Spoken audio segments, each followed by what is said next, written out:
legends, I hope you're all fantastic. We're checking out the latest firmware for the Quad Cortex today. I'm a little late on this one. It's been the holiday season. My buddy Troy had my Quad Cortex for a while. I got it back, I've updated it, and I have made some new captures using the Neural Capture version 2, which is very much the headline feature of this firmware. You use the Cortex Control app and the Neural DSP Cloud to make these captures. So I guess it's more analogous to the way something like Tonex or Neural Amp Modeler works now. You can still do captures the old way, of course. Once you've made V2 captures, you can share them on the cloud. You can even load them into the Nano Cortex, which is very exciting. Now, I've made a bunch of captures of some of my favorite pieces of gear in here. I've shared them publicly on the cloud, so you can try all of these out right now. If you get nothing else from this video, go and find me on the cloud, grab the captures, and enjoy yourself. But there's also a bunch of new effects. There's the mono synth from the Rabea Archetype plugin. There's a pattern tremolo,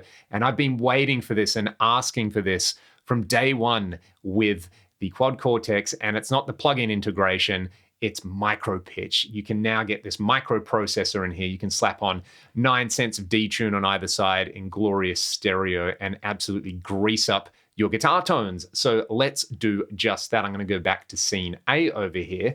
I've got a V2 capture of my Soldano Hot Rod 50 Plus, and that's what you heard in the intro there. Now, the way these new captures work, if you're unfamiliar with it, if you come up here in the Cortex Control app, you can do a new neural capture. And now you can do the old school way of doing it, or you can do the cloud-based captures over here. So if you click on that, it will basically walk you through the setup over here. You can skip through all of this. Now, I'm not going to make any captures over here, but I really do like that they lay all of this out for you nice and easily. You can even load up an impulse and you can check the reference tone. Once you've made the capture, you can go through and check the reference against what you're doing. I like that they've even integrated a little function in there where it will randomly swap between them or swap between them at a given time so that you can check them, which is very cool for comparisons. But I've already made some captures on here. If you want to go and watch how the captures are made, and if you want to hear some comparison clips, then there's a bunch of other great channels which have already done that. So let's hear the Hot Rod 50 Plus again.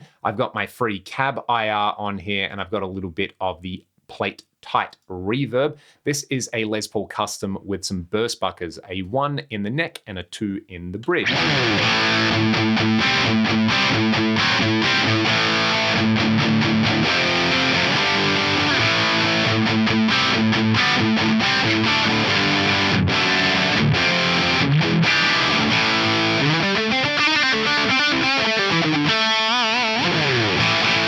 Sounds and feels really good. I haven't done a direct comparison between a V1 capture of the amp and a V2 capture. I just thought it was really cool that you can do this in the cloud, and I'm pretty happy with the results on there. I also made some captures of the new Headfirst Alta preamp in here. Let's hear the modern mode to get started. I really like the way this one sounds, and then we'll hear the vintage mode. The vintage mode is more of your kind of thracky AC/DC thing. The modern mode, well, it does this.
stoked with those captures. Again, I have shared them on the cloud if you want to try them out for yourself. I really like the way Neural DSP have integrated the app and the cloud-based capturing on there. I think there's some kind of limit, like 40 captures you can do in one day, which, let's face it, for most people is more than enough.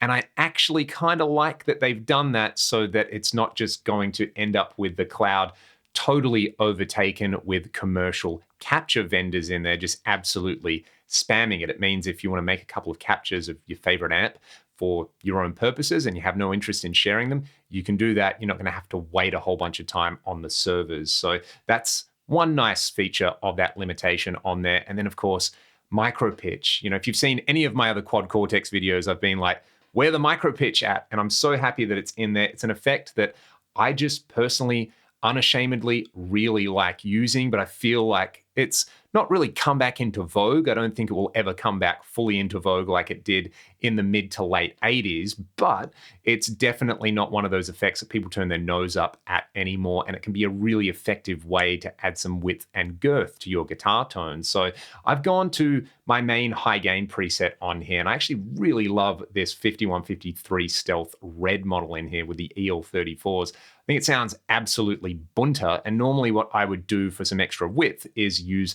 the Dimension Chorus. So we'll hear it, then we'll add the Dimension Chorus, then we'll add that microprocessor on there with 9 cents of detune up, 9 cents of detune down, and some very slight delays on there for some thickness.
I also really appreciate that they've added some modulation in here with various sources. You can use an LFO, a stereo LFO, or you can use your playing envelope to increase or decrease the amount of modulation on there. Very nice on there. And of course, you can use it as a delay on here. So you can add a synced delay in here, or you can just add in various times. So if you wanted to do the Eventide H3000 preset number, what is it, 519 that I think Michael Thompson used, it's something like 300 milliseconds of delay on one side and then 320 or 323.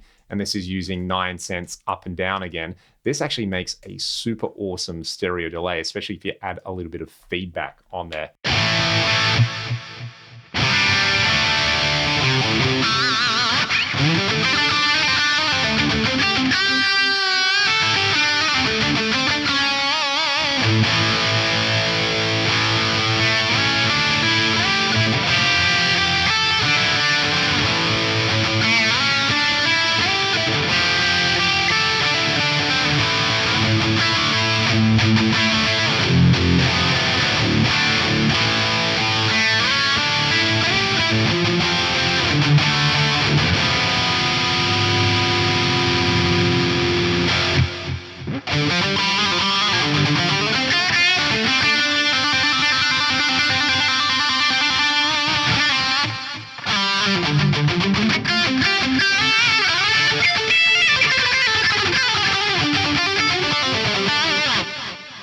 They did a fantastic job with that micro-pitch block, and I certainly tap my hat and my giant monobrow to Neural DSP for doing that. They've also added a Dumble ODS model in here, and I think this works really, really nice with this two-rock cab that's based on a cab with it looks like some vintage electro voice speakers, which in my opinion is as much of a part of the classic Dumble sound as the amp itself. So at the stock settings, you have that very creamy overdrive thing going on.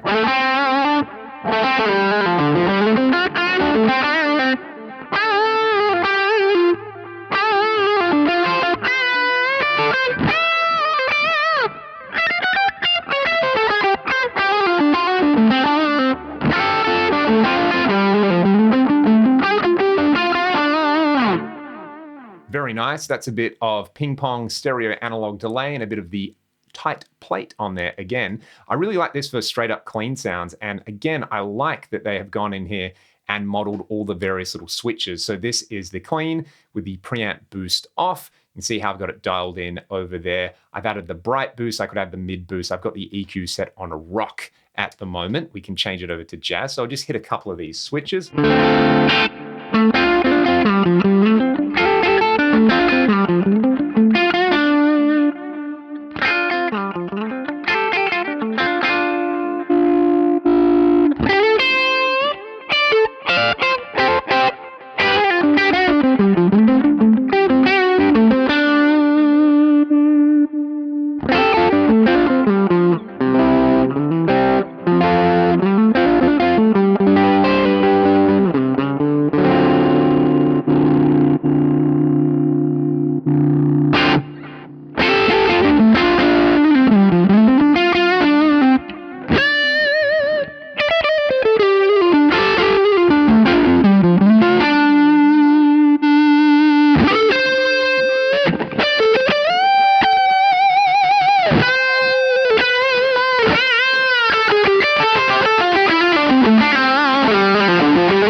Tasty indeed. Great if you want those Larry Carlton or Robin Ford inspired tones on the overdrive channel. If you use the clean sound with a Strat, you can get your Mayer style tones. Great if you've already got a quad Cortex and you don't want to pay for the John Mayer plugin on there. Again, I think it's perfect with this EV cab over here. All right, let's hear the mono synth from the Rabea plugin over here. I really like the way they have laid all of this out to get started. So you've got your oscillators on here. You can blend between them. You can detune them. There's an arpeggiator that you can engage over here. There's a filter. You can add drive to the filter. This actually looks like a proper synthesizer section in here, not just a couple of random waveforms and controls on there. And to me, it looks like they've actually gone and studied the way a bunch of synth plugins work, which again, I really appreciate on here. So let's just hear the stock tones, and I'm going to play around. Probably just going to blend a bunch of saw waves. I'm going to detune them a little bit, add some filtering and drives, and just do that fat mono synth thing.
Very, very nice indeed. There's also a global section over here where you can essentially calibrate the sensitivity of the synth in here, set things like the glide amount on there. What I want to do on here is add the pattern tremolo to this. Might actually add it after the amp and cab, but before the delays. So let's go to, it's probably the modulation section. I do like that they label all the new things in here, pattern tremolo. So we're going to add this right at the end of the chain there. And then let's try a different delay over here. Maybe we'll use the dual delay. I've got it synced up to the tempo on here. So what I will do is I will start out with these two blocks bypass. So we'll just hear the synth, then we'll add the pattern trem, then we'll add the delay.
I'm having way too much fun with that. In fact, I think I'm going to save that in an empty slot and give it some kind of name like Arp Synth or something like that. Let's do that. I really, really like the way that sounds. And what I enjoy the most about this is with the synth and things like the pattern trem, they've lent into things that other real world pieces of gear don't do. I feel like there's so much focus with modeling products and multi-effects in terms of everyone wants capturing and they want them benchmarked against everything else, which I think is totally fine. Trying to get really authentic tones and using these devices to preserve classic amplifiers and pieces of gear is a really noble cause on there. But sometimes it's easy to lose sight of the point, which is like making music and also exploring new tones. And there's so many ways to craft your own tone and get tones out of these devices that you can't get out of traditional gear. And I would love to see not just Neural DSP, but basically everybody else in this space really push those limits on there. And playing around with this mono synth, the pattern trem, having classics like the Micropitch in there, having the updated capture functionality, which I personally just find a lot less clunky to use on here. They're all fantastic improvements. The one thing I think is still strangely very clunky to use on here is the plugin integration. And I feel like Neural DSP, they backed themselves into a corner a little bit when the Quad Cortex launched. They were on places like the gear page saying, yeah, we'll add this, we'll add that, it'll be great, this will be easy. And they came out with the thing like, yeah, we'll be able to run our plugins on there. They probably didn't realize how hard it was going to be. And then they didn't want to, admit defeat, or they didn't want to have to backtrack or anything like that. And the way the plugins are integrated on here, they don't work anything like the plugins. You just get the individual blocks, right? So if you're unfamiliar with this, for example, I got the Nolly plugin as a free one when they launched the plugin integration. The Nolly plugin, normally you load it up and you get this very nice user interface on there, the movable cabs and stuff, and it's all integrated into one thing. I think a lot of people thought you'd be able to do that on the touchscreen of the Quad Cortex, but it's more like, here's the Nolly amp, for example. I can come over here, come up to plugins, and I'll take the Nolly Crunch amp, and it just looks like any other amp model in there. It's just paywalled. And I feel like for a device that is such a lovely piece of industrial design, it sounds fantastic. It has been such a successful product for Neural DSP. You see so many players using and loving their Quad Cortexes, Quad Cortici, however you say the plural of that device. I feel like the plugin integration for me, it's nice that it's there, but it just feels like a missed opportunity that they really back themselves into rather than developing all the new stuff, which they've been doing. So I know it's kind of been like pulling teeth for a lot of people where they're like, when are we going to get the plugins on there? They've kind of finally done it. And I feel like it's just been a big diversion where they probably could have just pumped the resources they've done for this into, like I was saying earlier, making the Quad Cortex even more of a unique workstation style device. But having said that, yeah, you can load up some of your plugins and some of the effects into here. I'm not the hugest fan of the way that's integrated, but I really like all the other stuff that they've added in here. And I was somebody who was, I don't want to say harsh when it first launched, but they massively promised so many features. And now, if someone said to me, hey, Leon, should I go and buy a Quad Cortex? I want to do all these kind of things, and I just want to use it on its own. It feels like it should have been 5 years ago at launch. And maybe that is being overly harsh on them. It's been a very successful product. I love playing through it now. I think those captures sound great. There's Micropitch, there's fun stuff like a bunch of the chorus engine and the modulation engines in there I think are really well thought out. The mono synth, there's so much stuff that I can kind of glow about, but so much air gets expended on talking about plugin integration on there. And I guess they're doing it and they're committed to it. And for everybody who wanted that, well done. But I feel like that's just something, it's a road they probably didn't need to travel with this device. But having said that, that's just my opinion. I'd love to hear from all of you. Do you love the plugin integration on here and the way that they've done it? Everything else on here for a free update, pretty fantastic. The version 2 captures are great. I'm going to make some more. I'm going to share them. If you like what I'm doing here on the channel, check the video description. You can grab my free cab IR. You can follow me on the Neural DSP cloud. What's my name on here? Is it Leon Todd? There you go. Leon Todd, all one word over there. Follow me on there. Grab those captures. Try them for yourself. That's one of the nice things about this ecosystem.